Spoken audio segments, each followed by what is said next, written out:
Gloria a Dios. Bueno, podéis tomar asiento.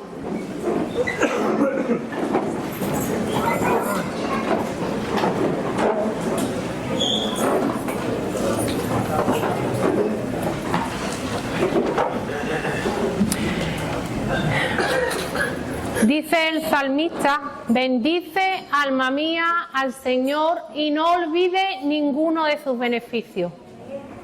Hoy recordamos y celebramos el mayor de los beneficios: Jesús crucificado en la cruz por ti y por mí para que fuéramos salvos.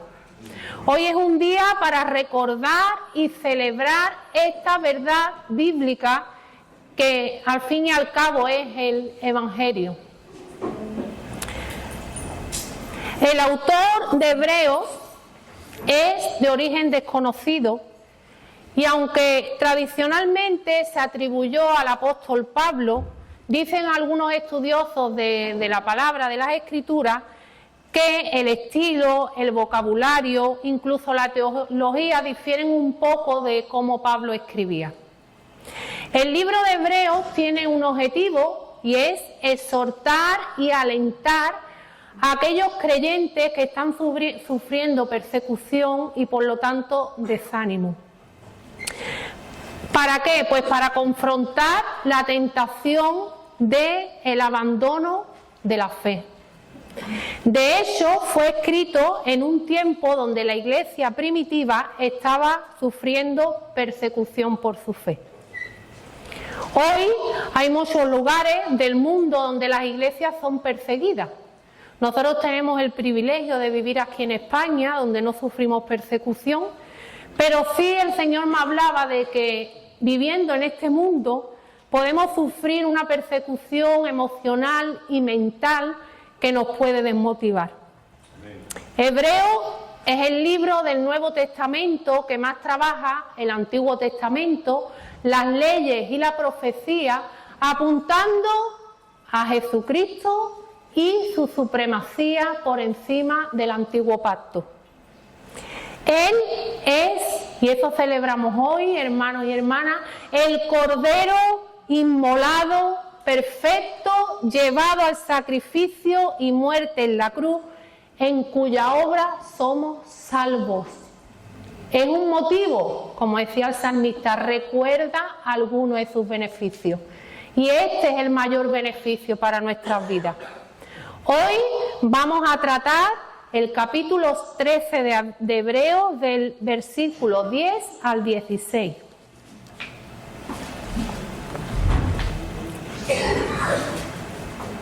Dice la palabra: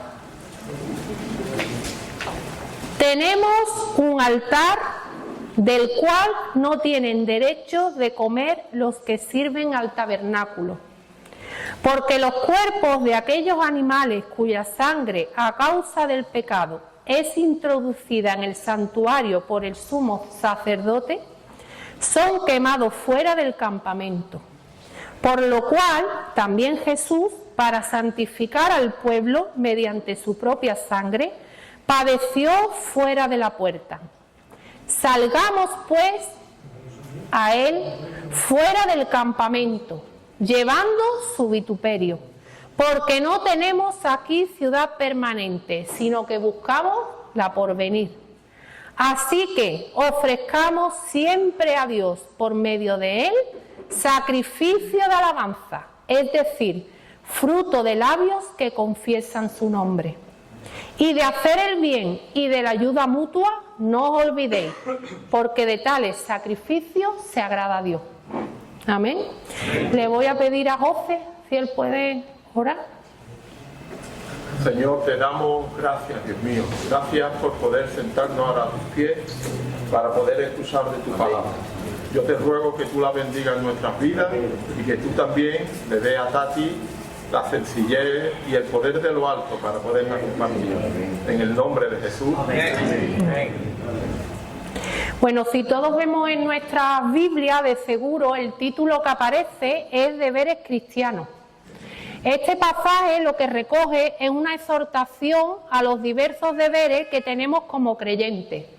Entre ellos está el amor fraternal, la hospitalidad, la atención a los presos, la pureza sexual y conyugal, la vida sin avaricia, el cuidado y la obediencia del pastorado. Y es llamativo, o al menos a mí me llamó la atención, que en medio de esta enumeración de deberes que tenemos que tener los creyentes, aparece explicado el sacrificio de Jesucristo en la cruz. Y es porque estos deberes sin el sacrificio no tendrían ni un propósito ni un sentido. No es el cumplimiento de las reglas lo que nos hace obtener la salvación, sino que nuestra obediencia es fruto de la gratitud de su obra redentora. Es decir, hermanos, nuestra obediencia es fruto del amor y el agradecimiento que le tenemos a Jesucristo. Por lo tanto, en esta mañana, el título que le he puesto a este mensaje es Alabanza, fruto del sacrificio. Ahora, como veis, el primer punto aparece el sacrificio de Cristo. Dice la palabra, tenemos un altar del cual no tiene derecho de comer los que sirven al tabernáculo, porque los cuerpos de aquellos animales cuya sangre a causa del pecado es introducida en el santuario por el sumo sacerdote, son quemados fuera del campamento. Por lo cual también Jesús, para santificar al pueblo mediante su propia sangre, padeció fuera de la puerta. Los judíos en aquel tiempo, en el tiempo de Hebreos, cuando se escribe Hebreo, estaban tentados a volver a esas sendas antiguas. Le pasó lo mismo al pueblo de Israel cuando fueron sacados de Egipto, ¿no? Y ante las dificultades del desierto anhelaban volver a las sendas antiguas. Dios, a través de Hebreos, declara, como dije antes, la supremacía de Jesucristo y la fe depositada en Él. Ya desde el inicio del versículo vemos como la palabra manifiesta que hay solamente un altar. ¿Y por qué dice esto? Pues bueno, porque todos sabemos que en la ley de Moisés había una serie de sacrificios para alcanzar el favor de Dios.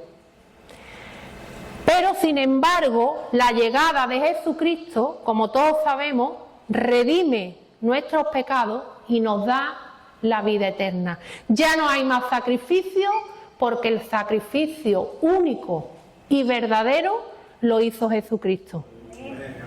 Su cuerpo torturado, su sangre derramada que hoy celebramos, el nuevo pacto es aquel que nos da la salvación. Con el nuevo pacto, Dios pone de manifiesto que no hay nada que podamos hacer, nada para alcanzar su gracia. Qué bueno es el Señor, porque si fuera por nosotros, pues todos los días fallamos, nos equivocamos. Sin embargo, su gracia es derramada en cada una de nuestras vidas para alcanzar la vida eterna. Hay una frase que a mí me gusta mucho, que dice que no hay nada que podamos hacer nosotros para que Dios nos ame más, ni nada que dejemos de hacer para que Él nos ame menos. ¿Y cómo ha demostrado Él su amor hacia nosotros? Dando a su Hijo Jesucristo para el perdón de nuestros pecados. Dice Efesios 2, del 8 al 9, como veis ahí, que la salvación no es por obra, es por fe. Yo, que vengo de la tradición católica, siempre me había criado creyendo que todo dependía de mi esfuerzo, de mi perfección, y entonces al final vivía un evangelio pues lleno de ¿qué? De legalismo y de limitaciones. No podía disfrutar de esa gracia que es derramada por Dios. El autor de Hebreo, además muy interesante, hace un paralelismo de una parte del ritual de los sacrificios de la ley de Moisés y la crucifixión. Dice que los animales que eran dedicados al sacrificio, una vez dedicados al sacrificio, salían fuera del santuario y eran quemados. Al igual, nuestro Señor Jesucristo fue torturado dentro de Jerusalén, pero una vez torturado salió fuera cargando la cruz y fue crucificado, como hemos dicho, para que su sangre derramada nos diera salvación a ti y a mí. Solo por su sacrificio, su derramamiento de sangre, podemos ser no solamente salvos, sino santificados. Todo ello nos tiene que llevar a afianzarnos en esta verdad.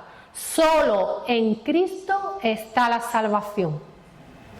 Para el que aún no ha escuchado del Evangelio, hoy el Señor te dice a través de su palabra que gracias a este sacrificio tú eres libre y que no hay culpa que Él no pueda perdonar. Puede que creas que tu mal es tan grande que nadie puede liberarte de tu pecado. Pero hoy Dios te dice: entregué a mi único Hijo para todo aquel que en mí crea no se pierda, mas tenga vida eterna.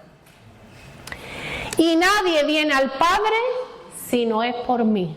Aquí el Señor nos vuelve a recordar que nuestra salvación es por fe. Y para el creyente hoy nos tiene que hacer recordar no solo esto, sino ver su sacrificio en la cruz como algo extraordinario, sorprendente y como un amor inexplicable. Porque no sé vosotros, hermanos, pero yo a veces menosprecio la obra en la cruz, a través de mis hechos, de mis pensamientos, de mi desánimo, de mi desenfoque de lo que realmente es importante. No quiere decir que yo reniegue del sacrificio en la cruz, pero no le doy el aprecio que debería de tener. El Señor nos recuerda a través de esta mañana, a través de su pasaje, que el sacrificio no tiene que asombrar cada día. Cada día que yo me levante, tengo que derramar mi gratitud ante Dios, reconociendo que lo que Él hizo en la cruz, nadie fue capaz de hacerlo. Y que Él, ya desde la cruz, pensaba en ti y en mí. Y soportó cada dolor, la separación de su Padre. ¿Por qué? Por ti y por mí. Su sacrificio nos lleva a una vida eterna, pero también apunta a cómo debe ser nuestro peregrinaje aquí en la tierra. Por lo tanto, el segundo punto lo he titulado Llevando su vituperio. Jesús, durante su ministerio, nos recuerda varias veces que debemos de coger nuestra cruz y seguirle. Es decir, un sacrificio y una entrega personal. Renunciar a cada uno de nuestros deseos, de nuestros pensamientos y llevarlos a los pies de Jesucristo.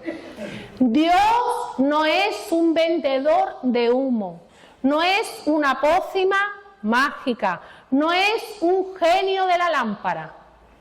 Dios es el único Salvador que reina en nuestras vidas. Él es claro en su mensaje: el camino estrecho es el que lleva a la bendición.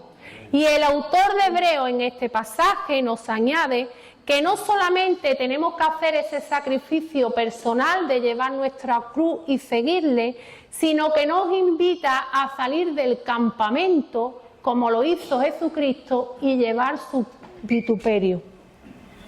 Los judíos cristianos, en la iglesia primitiva, tenían que salir fuera de la tradición que habían adquirido desde que eran niños, cuando aceptaban y daban el paso de fe. Esto provocaba pues oposición de sus familiares, de sus seres más queridos. Sin embargo, ellos eran conscientes de que tenían que llevar su vituperio. Y tú y yo estamos en la misma circunstancia. Este mundo que nos rodea, esta sociedad, va en contra de los principios bíblicos de Jesucristo. Por lo tanto, somos llamados a salir fuera de este sistema y llevar ese oprobio, ese rechazo, esa vergüenza que de seguro que tú y yo hemos sufrido algunas veces al testificar que somos creyentes. Pero atención, el salir del campamento no significa aislarse, como creo que ya Ezequiel nos habló el domingo anterior, sino que nosotros somos luz en medio de las tinieblas. Es decir, salimos del campamento, pero salimos para alumbrar a través de Jesucristo a todos aquellos que no creen en Él. El verbo llevando en griego es perontes, que significa llevar, cargar y soportar. No solamente llevar, sino cargar y soportar. Es decir, ¿qué nos está diciendo esto? Pues que estar llevando indica una continuidad. ¿Qué nos está diciendo la palabra? Que esto no va a ser un día puntual, sino que cada día de nuestras vidas tenemos que ir llevando su vituperio. Pero qué bueno es el Señor que nos dejó al Espíritu Santo con nosotros. Y dice Primera de Pedro 4:14, si sois vituperados por el nombre de Cristo, sois bienaventurados, porque el glorioso Espíritu de Dios reposa sobre nosotros. Amén. No estamos solos, hermanos, para llevar la cruz y llevar su vituperio, sino que el Espíritu Santo está con nosotros. Y profundizando en este versículo, encontré, porque ya que estamos en la escuela de predicación, pues indagamos mucho en el griego, en el hebreo, y la verdad que no se estudia la palabra de la misma manera. Pues en el griego, el verbo reposar es anapauteai, del verbo anapau. ¿Qué significa esto? Pues que el espíritu no solamente reposa como un pájaro en un árbol, que ante cualquier sonido sale volando, sino que permanece de manera continua sobre nosotros. Es decir, que puede venir a nosotros cualquier dificultad fuerte, cualquier circunstancia, que el Espíritu Santo no se va a ir de nuestras vidas. Él va a permanecer con nosotros. Pero me decía mi pensamiento, bueno, Tatiana, ¿y si peca? ¿Y si caes en tentación? ¿Sigue el Espíritu Santo reposando en tu vida? El Espíritu Santo sigue reposando en nuestras vidas, lo único que será entristecido y nuestra relación con Dios se enfriará. Por eso debemos estar en continua comunión con Dios a través de la oración, de la palabra, de la meditación, de las buenas obras, como vamos a ver a continuación, para nosotros experimentar como en medio de la dificultad el Espíritu reposa sobre mí y sobre ti. Lo podemos ver claramente en el ejemplo de Esteban. Cuando yo lo escuché, yo decía, Dios mío, ¿cómo este hombre pudo soportar ser apedreado y sin embargo sus ojos se alzaron a ti en gratitud y alabanza? Pues el único método que hay es tener esa comunión con Dios tan directa que el reposar del Espíritu Santo lo sintamos en cada una de nuestras almas y nuestros corazones. Y cuando entiendes esto, tu mirada se enfoca en la meta, dice el versículo, porque no tenemos aquí ciudad permanente, sino que buscamos la de porvenir. Durante este tiempo hemos escuchado mucho este mensaje, no somos ciudadanos de este mundo, somos peregrinos, y cuando tú enfocas la mirada en el reino de los cielos, el vituperio, el oprobio, la oposición se llevan de diferente manera, porque tú sabes que tu verdadera identidad está en Jesucristo. Porque no hay placer terrenal que se compare con una vida eterna junto a Cristo. No habrá sufrimiento comparable aquí en la tierra con el gozo que viviremos eternamente con Jesucristo. No pongas tu esperanza en este mundo, ponla en la obra de Cristo en la cruz del Calvario. ¿Y no es esto una realidad increíble? Decirme, hermano, que Dios haya dado su vida por ti y por mí, pero que además nos haya dejado el Espíritu Santo para que podamos sobrevivir en este peregrinaje. Es algo sorprendente y por eso no podemos permitir que las piedras hablen. De nuestra boca tiene que salir la alabanza y la continua adoración. Y aquí el punto 3, porque dice el versículo 5 de capítulo 13 de Hebreos: así que ofrezcamos siempre a Dios por medio de Él sacrificio de alabanza, es decir, fruto de labios que confiesan su nombre, y de hacer el bien y de la ayuda mutua, no os olvidéis, porque de tales sacrificios se agrada a Dios. El velo del templo se rajó en dos. Aleluya.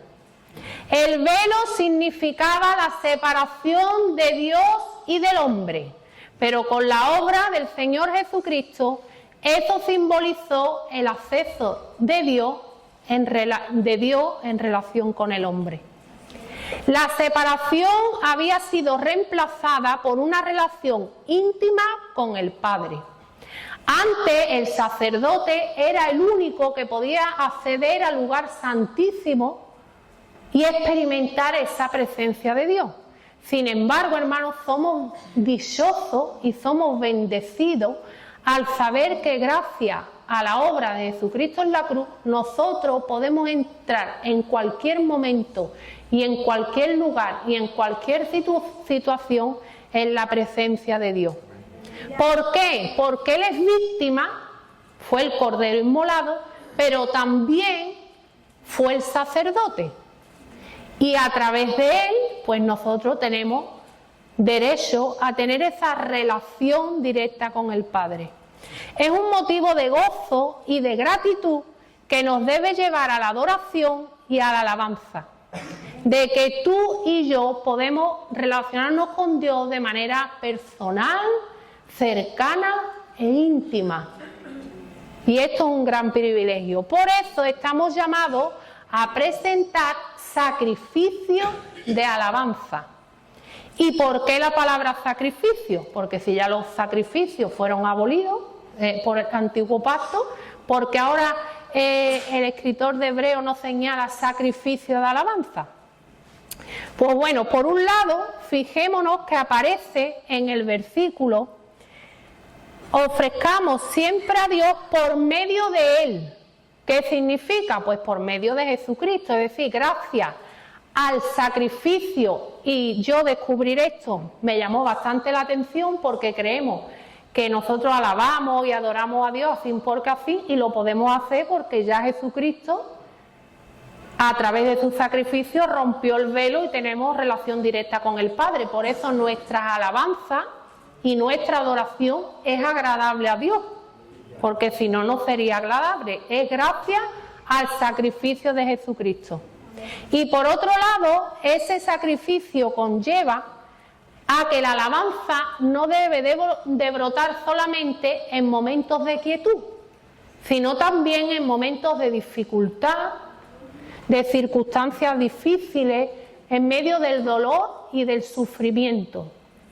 Por eso tu alabanza no puede depender de tu ánimo. ¿Por qué? Porque nuestro ánimo fluctúa y hoy estamos en las alturas y mañana estamos por los suelos. Pues cuando tú estás por los suelos, alaba y glorifica a Dios, porque Él dice en su palabra que debemos de ofrecerle sacrificio de alabanza.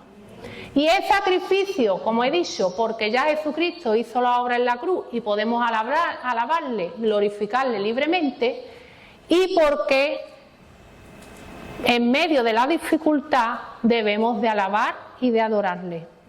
El adverbio utilizado siempre, que es un adverbio de tiempo en griego, es diapantos, que significa en todo tiempo. Y todo el tiempo no solamente implica, como he dicho, momentos buenos o momentos malos, sino que esto va más allá. Y el sacrificio de alabanza lo tenemos que presentar desde que nos levantemos hasta que nos acostemos. En nuestro despertar, llevando a los niños al colegio, yendo al trabajo, en nuestro puesto de trabajo, almorzando en casa, en todas las actividades que hagamos, debemos de presentar el sacrificio de alabanza. El sacrificio de alabanza no está limitado al santuario, ya va más allá y podemos alabar a Dios en cualquier lugar y en cualquier momento. Diapantos implica constancia, continuidad y algo que no se interrumpe. Es decir, no hay ninguna circunstancia que pueda interrumpir nuestra alabanza y adoración a Jesucristo. El autor además añade cómo es este sacrificio: fruto de labios que confiesan su nombre. Y es curioso porque ya en Oseas 14:2 dice: llevad con vosotros palabras de súplica y volved al Señor y decirle: quita toda iniquidad y acepta el bien, y te ofreceremos la ofrenda de nuestros labios. Fruto de labios que confiesan su nombre. Palabras de arrepentimiento, de alabanza, de gratitud. Ese sacrificio debe de llevar su nombre. Y en medio de toda circunstancia, proclamar que Cristo es soberano, justo, amor, misericordia. En toda circunstancia, proclamemos cuál es el nombre de nuestro Dios. Según el comentarista bíblico Simón Kistemaker, aunque yo no sé pronunciar muy bien Samuel, pero me imagino que es Simón Kistemaker, el verbo confesar su nombre, puede tener relación con la primera traducción en hebreo del Antiguo Testamento del Salmo 54, versículo 6. Voluntariamente sacrificaré a ti y alabaré tu nombre. Y aunque llegan a la misma intencionalidad bíblica, resaltar y proclamar el nombre de Dios, ambos tienen connotaciones diferentes. En el Salmo 54:6, el alabaré tu nombre en hebreo es yadá, que significa adoración expresiva y agradecida hacia Dios. Es cuando nosotros alabamos nuestra voz y agradecemos a Dios por lo que Él es y por lo que hace. Y en hebreo, confiesen su nombre es homologeo, que implica además no solamente alabar, sino declarar una verdad públicamente. Es decir, no solamente estamos llamados a alabar a Dios por lo que es y por lo que hace, sino que debemos declarar públicamente sus verdades. Verdades como que estábamos muertos en nuestros delitos y pecados, la verdad de que solo en Él hay salvación. Y debemos declararlo públicamente. Confiesen su nombre, aparece también en Romanos 10:9. Dice: si confesares con tu boca que Jesús es el Señor, es el mismo verbo que se utiliza en sacrificio de alabanza, que confiesen tu nombre. Y en Juan 1:9 es curioso también: si confesamos nuestros pecados. Y ahora yo indago un poco, digo, pero bueno, si dice que confesar, homologeo, es decir públicamente una verdad, que tenemos que decir en medio de la congregación nuestros pecados y nuestras tentaciones, no significa esto el versículo, sino que yo tengo que declarar la verdad del pecado. Y es que fallo, peco, que solo Él puede perdonarme y que solo en Él está la libertad de mi muerte eterna. Esa es la verdad que nosotros debemos de declarar. Por lo tanto, este fruto de labios que confiesan su nombre implica reconocimiento público de la fe, declaración de nuestra identidad, confesión de las verdades sobre el pecado, su origen, sus consecuencias y la solución. Podemos concluir que este versículo de sacrificio de alabanza, es decir, fruto de labios que confiesan su nombre, recoge tanto el yadá, la alabanza y gratitud, como el homologeo, la declaración de las verdades bíblicas. Dios repite en su palabra una y otra vez cuál es el sacrificio que le agrada, que es el que sale ¿de dónde? Del corazón. Dice Salmo 51, 16, 17. Porque no quieres sacrificio que yo lo daría. No quieres holocausto. Los sacrificios de Dios son el espíritu quebrantado, al corazón contrito y humillado, no despreciarás tú, oh Dios. ¿Cuál es entonces el sacrificio de alabanza que a Dios le agrada? El que sale de nuestro corazón. El pasaje además añade hacer el bien y las buenas obras. Una persona transformada por Dios no solamente emite fruto de labios, sino que también lo hace a través de sus hechos.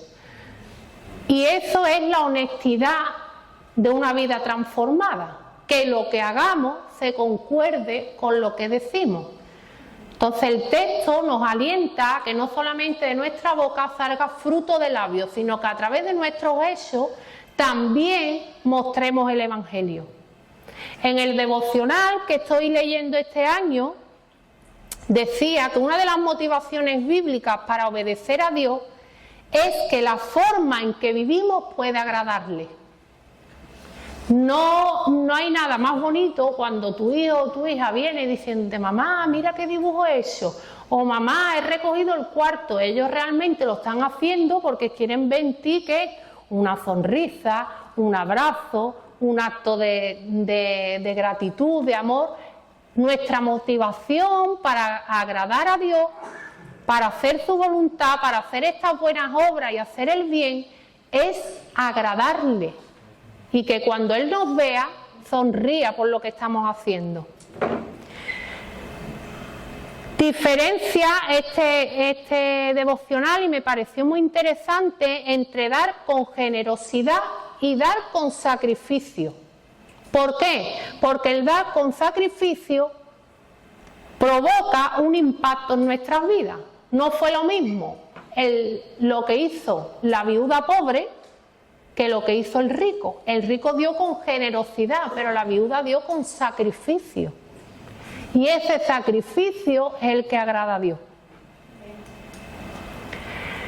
Estas buenas obras tenemos que, por decirlo así, tienen como 3 características, ¿no? Una de ellas, que aparece en Efesios 2:10, que dice que nosotros somos creados para buenas obras.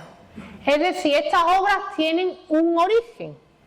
Y ese origen es que ya Dios las planificó para que nosotros lo hiciéramos. Qué bonito, ¿verdad? Él, como arquitecto de nuestras vidas, ya planificó qué tipo de obra podíamos hacer para hacer su voluntad.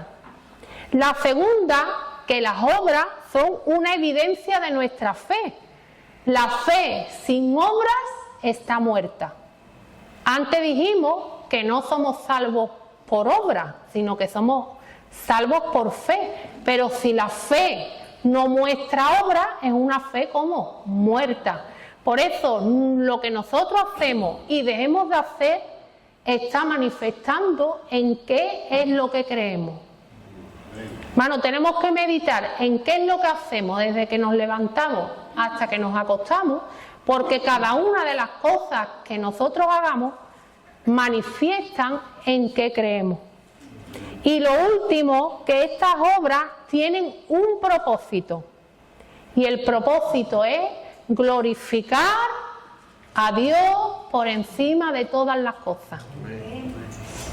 Concluyendo en esta mañana, quiero que recordemos que cuando yo y tú hemos recibido la revelación de la obra en la cruz, somos capaces de llevar y compartir el vituperio, porque mi mirada está fija en los cielos, lo que hará brotar de mí la alabanza y las buenas obras en gratitud y adoración por su sangre derramada. Que durante este tiempo de gratitud meditemos en la crucifixión y muerte con el gozo de saber que este hecho no solo nos dio acceso directo al Padre, sino que nos dará la oportunidad de vivir juntamente con Él para siempre. Que no solo hoy, que cada día de tu vida, hermano y hermana, seamos un árbol que dé fruto de labios y de acciones que glorifiquen el nombre de Dios. Amén.